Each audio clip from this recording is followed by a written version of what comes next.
How's it going, guys? Welcome to the FM Dugout. We're back with Rescue Rangers and the first of our Europa Cup Group E games away to West Ham at the London Stadium.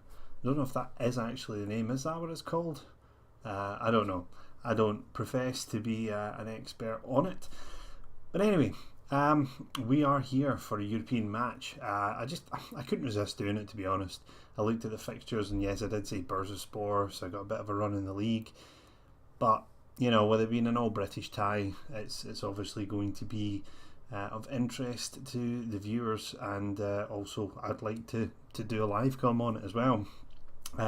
Albeit I don't think we're going to win. Anyway, getting totally sidetracked. So, since the last episode, I suppose we cover off the fixtures. Still haven't been able to do a highlight episode for a while. There's only been 2 games that we played. Home win against Partick Thistle with a rather changed side from the Hertha game. Well, actually, it wasn't that changed. We changed formation again, gave some players a bit of a rest. And the players that came in did fairly well. Lee Wallace, the standout for me. I know Barry Mackay got 2 goals, that's why he's 8.8. But Wallace really played rather well in that game. Zach Clough again 6.3, really struggling. Tom Lawrence again 6.5. So again, the 2 new signings in the summer really just not managing to be that effective. In saying that though, the game as a whole, I think we did merit the win. 3-0 was a good goal kind of difference, I suppose, from our point of view. Large number of shots at goal. We probably could have had a few more, but fairly happy with that. Tavernier's goal was a peach of a free kick into the top right corner. And then we played away to Motherwell, which we only had 2 shots on target in this game, managed to score with both of them. You can see our foul count is racking up fairly quickly, so I may have to consider changing the tactics to kind of pull back on the hard tackling. I usually do that when you're not the kind of dominant team, but generally speaking we have more possession, we have more shots, so maybe don't need to do it as much. Thing to call out from this game was Zach Rudden getting a goal, his first start of the season, and also Dan Crowley coming back from injury, getting 67 minutes under his belt. Again, Wallace playing pretty well, 8.3. Grimmer managing to get a decent performance there as well, so it was a pretty decent game. Fairly lucky in the sense that, yeah, as I say, we only got 2 shots on goal and both went in, so Motherwell won't be too pleased with that at all. But that's not my job. My job is to keep the Rangers fans happy, and hopefully I can do something tonight to go some way towards that. So this game is the first, so let's just remind ourselves of that group. Of course, we have Shakhtar, we've gone beyond it, Shakhtar, West Ham and Bursaspor. So with West Ham, I'm expecting it to be probably the hardest game, I would say, just given the fact the quality of the English Premier League. It's actually quite funny looking at the average rating in the UEFA Cup. Barry Mackay, Rob Kiernan, you'd never expect to see in a million years, and Tavernier. So I think I kind of looked at West Ham before, and it looks as though they like to play 4-2-3-1, which is what they're suggesting they're going to do tonight. Just take a moment to look at some of the names there. Obviously we've got Dimitri Payet, we've got AU on the right, and these certainly, Payet's a very gifted technical player. AU's quite fast, so I'm expecting a lot of work for Tavernier and Wallace on the wing. We are going with the wing back formation tonight, and I do tell the full backs to go forward, so I may have to see how it goes. If we get any kind of early indications that West Ham are going to get advantage on the wing, then we've got to really pull them back, and we'll have to adjust. Phil Jones is signed for West Ham as well. In the centre back area, what other names have we got? Pedro Obiang and Mark Noble in the central midfield partnership. West Ham, I didn't actually look to see where West Ham were in the in English Premier League at the moment. So they're actually 5th. They're not doing too badly at all. After 5 games, 2 wins, 2 draws. So they've beaten Sunderland, Stoke, they've drawn with Arsenal and Watford, and they've lost to Leicester. So they're actually not doing too bad for themselves domestically, and I think tonight is going to be a heck of a challenge for us. Slaven Bilic has already said we're an easy opponent, so it kind of gives our team talk. Obviously in real life it would give your team talk that little bit extra edge, make it a bit easier. Here, of course, it doesn't really have that kind of intelligence to link managers' comments. I don't think. I haven't seen it before. So this is the team we are going to go with tonight. I've just noticed I've got Zach Rudden at number 1, which I don't really want. We do have a number of injuries, and I'm just trying to see actually who I'd want there. Probably Tom Lawrence. So it means we've only got Crooks and Grimmer really that can play in any of the defensive positions. We do have Jordan Thompson on the bench, who I think can play left wing back. But yeah, we've lost Alexander Butner to injury. Rossiter is suspended for tonight. Vincent Sasso is unregistered. He's now had his first game for the club, 6.8. I think that was the game against Motherwell. So good to see him actually getting some action for the team. But yeah, so this is what we'll go with for this evening's game.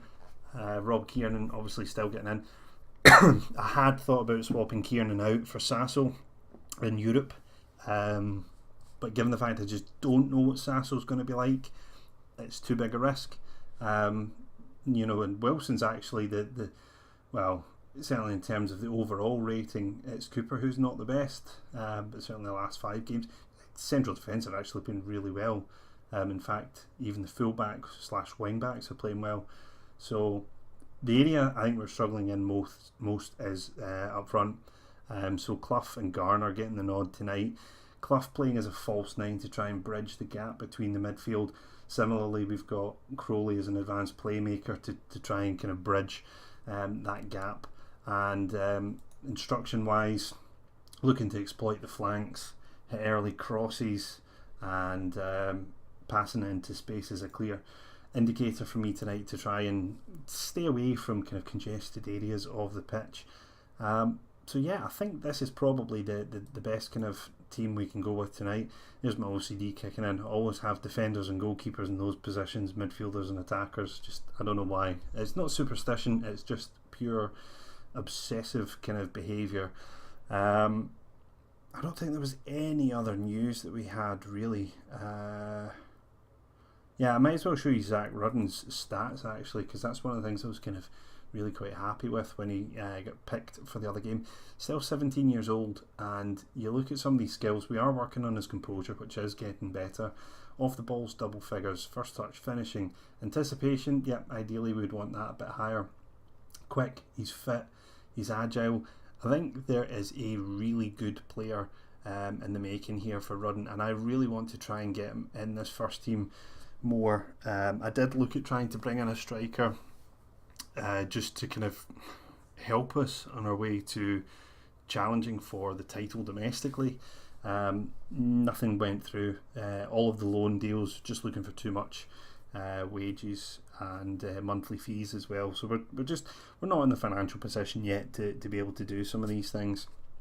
I am leaving Burt out tonight just purely because I think with Lawrence, Mackay, they can play wide.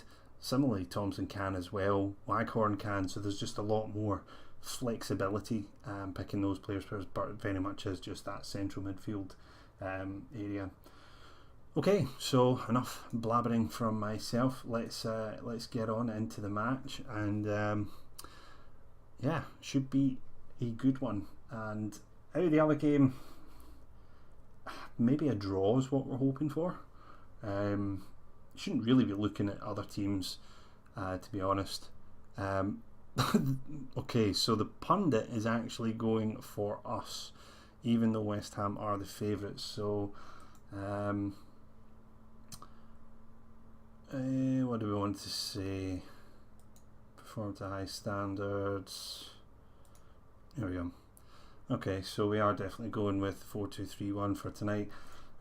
Position wise, so yeah, as I say, the hard tackling is one of those things that I probably will rein back on a bit domestically, but I'm kind of thinking here at the moment we need to assert ourselves in the game. Just hopefully we don't get any red cards. We are the underdogs, so let's do that one. Well, okay, didn't really help us a great deal. A few more greens from the midfield. All right, here we are in London for. I mean, I would say this is probably our first proper European game. The qualifiers never really feel like it. You know, the setting for tonight's game is fantastic, and hopefully we can do it justice with a good, solid performance. Let's give it our all. If we can't get a win or a draw, then at least we can say that we gave our all, and I think that's all you can really look for in a manager when you're up against it. Certainly the financial divide between England and Scotland is absolutely huge, so it really is kind of David and Goliath here. There's just some nice little passing going on in midfield here. Garner will lose that, surely. Yeah, he does. Winston Reid winning it off him. AU giving it away to Thompson. Crowley now, and just don't want to see losing possession in midfield. Don't want to see players just giving it away under, you know, kind of a little bit of pressure. As Wallace squares it to Benasser, to Clough. That's not a great ball back to Tavernier, but we've still got it at the moment. Two men closing down Tavernier. He's got to find an out ball. He did, but he gave it away, and now Zahavi's away, and he just glides past Cooper and hits the post. Well, we got lucky there, as Fotheringham just launches it away to get rid of the ball. Garner unable to win it back. Obiang now coming forward. Payet back to Ogbonna. Noble. Jachol to Xavi, and this time he can't finish it either. Good little spell there for West Ham. Quite a couple of chances. Yeah, they're coming into it more now. You can see the stats have just suddenly launched up for West Ham's attempts at goal, and yeah, I suppose normality is resumed after our brief kind of 5-minute spell of looking fairly comfortable. This is what the formation is about. It's about nullifying the threat more than anything, and trying to hit on the counter-attack. Rangers obviously did do this in 2007-2008 and their run to the UEFA Cup final, so you know it got labelled as anti-football.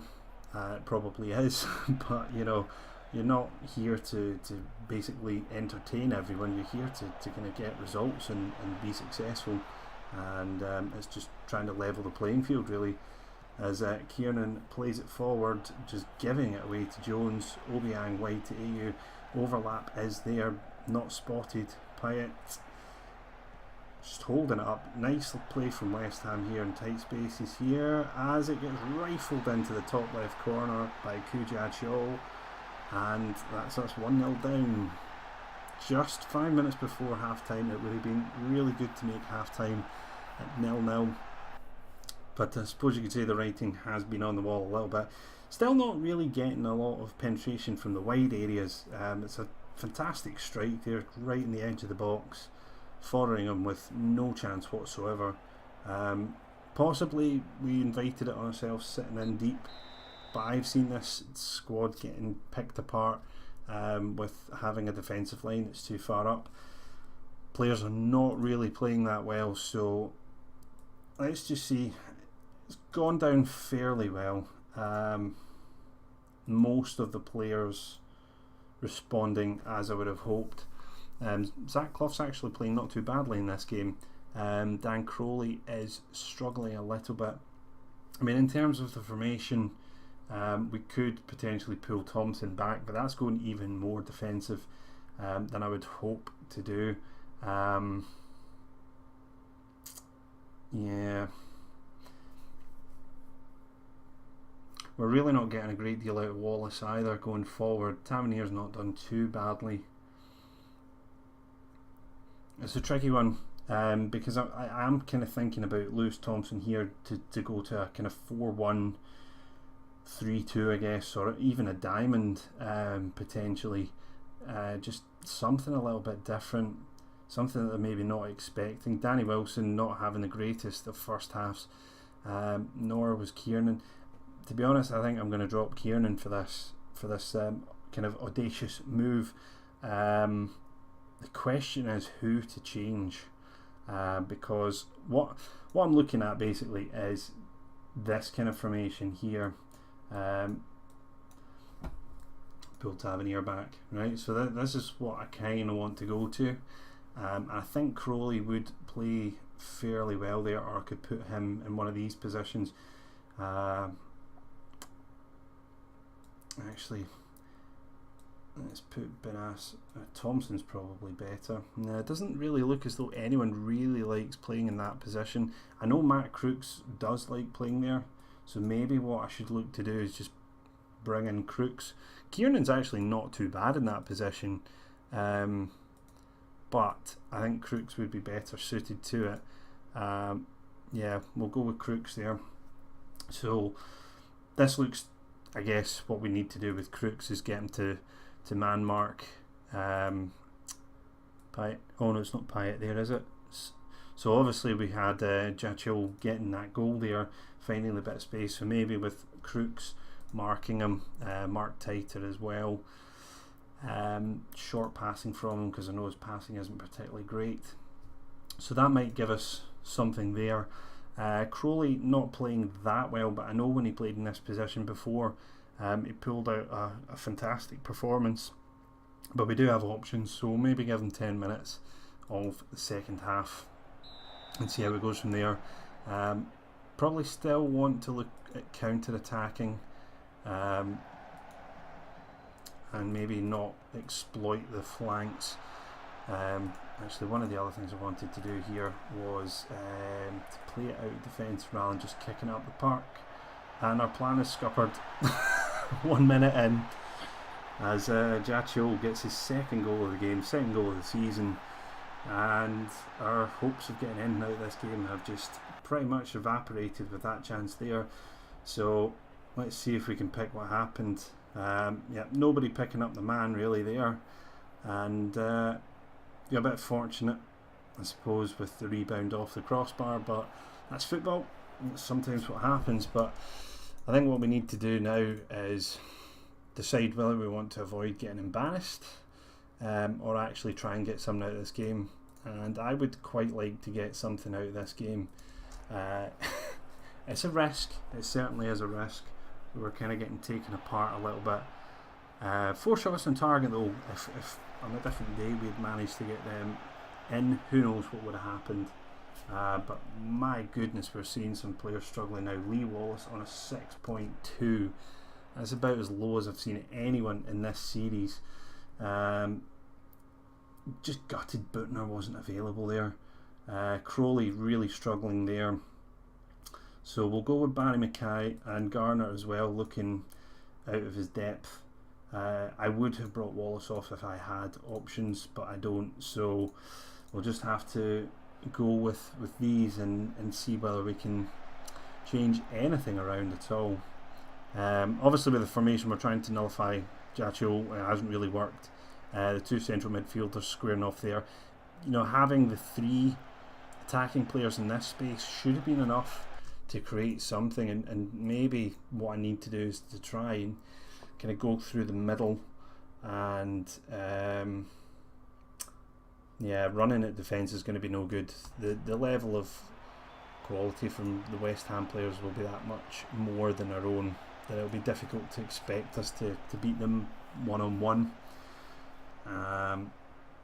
25 minutes to go. Doesn't look like we're going to get anything really noteworthy to talk of in this game from an attacking point of view. Lee Wallace on 6.1 now.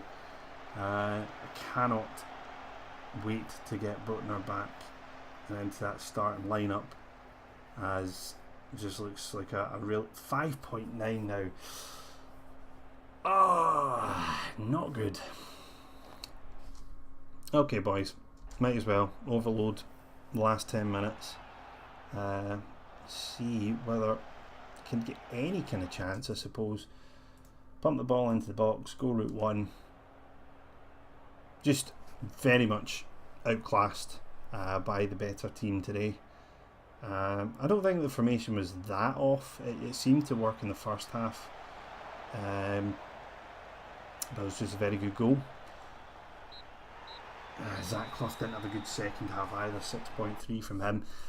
Overall, just not good. At least the response from the players is fine. I may just... I can't remember how long Butner's out for, to be honest. 9 days, 2 weeks. So he might be back for the game against Bursaspor. He should be, actually. That's 12 days, 11 days away. Yeah, touch and go. Definitely the Shakhtar game, as long as he doesn't pick up any more injuries. But it's not looking too good at the moment. Let's see how the other game went in the group. So I did get the draw. So at least, I suppose, if West Ham are going to be runaway winners, then it keeps us still close for that potential qualification place in second. But things can change. We don't really play that well away from home. If you look at our losses, we've had Celtic, West Ham and Split. All three of them have been away from home. Certainly any games away from home. The Hertha 1-0, a narrow win against Hearts. So we're not really playing that well away from home, and I suppose it's something that changes as the squad matures and gets better. But we'll see how it goes. We'll see. The next game I will come back for will be the Bursaspor game. And what I probably will do when I get to the next one against Shakhtar, I might just do a run through of all the kind of league games. I didn't actually even talk about the league. We are sitting top at the moment. Celtic do have a game in hand. They did draw against Hibs. So that's them with their first points dropped of the season. So not going too badly on that front. That is, for me, the key goal is to win the league this year, to stop Celtic's march towards 10 in a row, get into the Champions League and make some more money, because you can just clearly see that the level of player that we had there wasn't capable of really producing the upset away from home. But we'll see. We've got another game against West Ham at home. We might be able to do something there, but hopefully we can get players that are up to the standard, because Lee Wallace's 5.9 was definitely the low point of that game there. Anyway guys, that's it for this episode. I hope you've enjoyed it. Sorry I couldn't deliver an upset. If you have liked it, please leave a like and a comment. Let me know if you think we can actually get through. Obviously you haven't seen Shakhtar or Bursaspor in action.